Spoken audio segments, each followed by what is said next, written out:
तमाम political stake holders को चाहते हैं कि वो कंसेंसस बिल्डअप हो और लोग कन्विंस हों, कायल हों। एक जमात है जो अपने नाम पे भी इंसाफ लगा के रखती है, लेकिन वो इंसाफ के इस बुनियादी तकाज़े को पूरा करने से भाग रही है, क्योंकि इस वक्त अगर उसे इंसाफ चाहिए तो सिर्फ एक शख्स के लिए, लेकिन अगर पीपल्स पार्टी को इंसाफ चाहिए तो इस मुल्क की 25 करोड़ आवाम के लिए, उन लोगों के लिए जो अदालतों के दरवाजे पर खड़े हैं, अपनी जमा पूंजी बेच कर वो आए हैं कि उन्हें इंसाफ मिले, लेकिन अदालत है कि उसके पास वक्त ही नहीं है उस आम आदमी की जो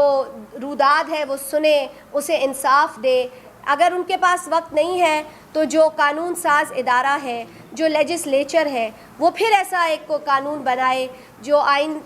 के अंदर चेंज हो या कानून के अंदर एक नया कानून आए, लेकिन किसी न किसी तरीक़े से आवाम को रिलीफ देने के लिए अब सर जोड़कर बैठना पड़ेगा। ये जो प्रैक्टिस एंड प्रोसीजर एक्ट आया उसके ऊपर शोर मचा, लेकिन देखा जाए तो वो भी अदालत को कमज़ोर करने के लिए नहीं था, वो लोगों को रिलीफ दिलाने के लिए था। वो कहीं मेरे पीछे आके खड़े हो जाओ।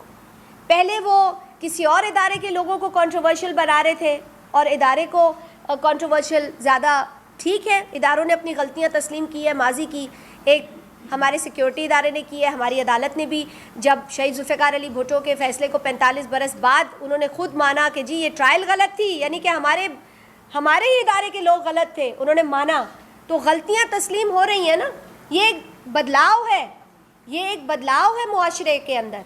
ये जो गलतियां हम सोच नहीं सकते थे कि वो खुद मानेंगे, वो मान रहे हैं, लेकिन आप फिर घसीट रहे हैं ऑनरेबल एक जज साहब को, विच इज़ एब्सोल्युटली रॉन्ग। और बिलावल साहब ने कहा, 2 जजेस के नाम लिए जाते हैं, तो बिलावल साहब ने कहा वो दोनों जजेस मेरे लिए काबिल एहतराम हैं, ख़ास तौर पे इसलिए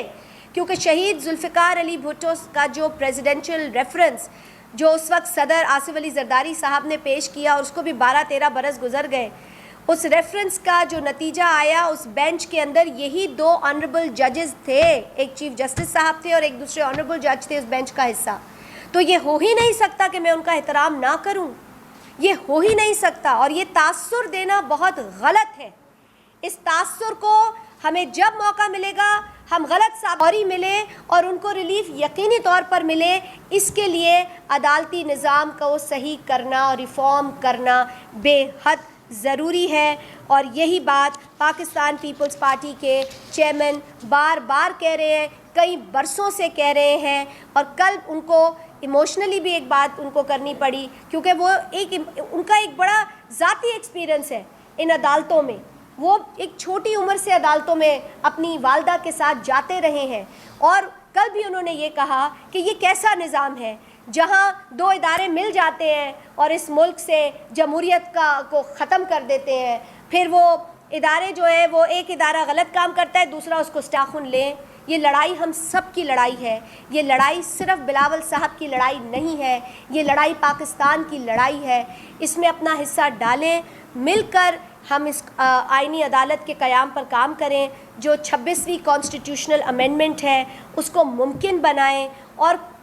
इस मुल्क में जो इंसाफ और अदल का निज़ाम है, सिर्फ लफाजी से वो ठीक नहीं होगा, वो हमारे एक्शन से ठीक होगा। हमें कुछ करना पड़ेगा उसे ठीक करने के लिए, और वक्त आ गया है कि एक बार फिर ये चैप्टर खुला है कि जी आईनी तरमीम हो। ये दहाइयों में होती हैं तरमीम, ये ऐसे रोज़ नहीं होती। और जब हमें मौका मिला है तो हमने अपना एजेंडा सामने रखा है, COD का अनफिनिश्ड एजेंडा।